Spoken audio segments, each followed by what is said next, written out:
આપણી civil hospital bypass road આ કેમ શક્ય બને છે?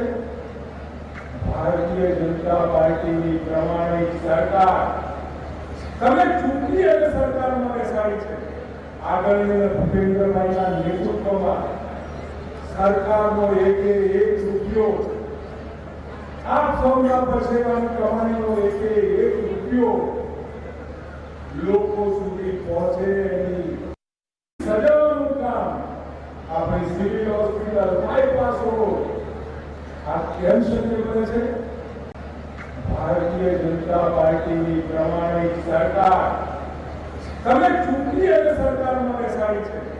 આદરણીય ભૂપેન્દ્રભાઈના નેતૃત્વમાં સરકારનો એક રૂપિયો, આપ સૌના પરસેવાની કમાણીનો એક રૂપિયો લોકો સુધી પહોંચે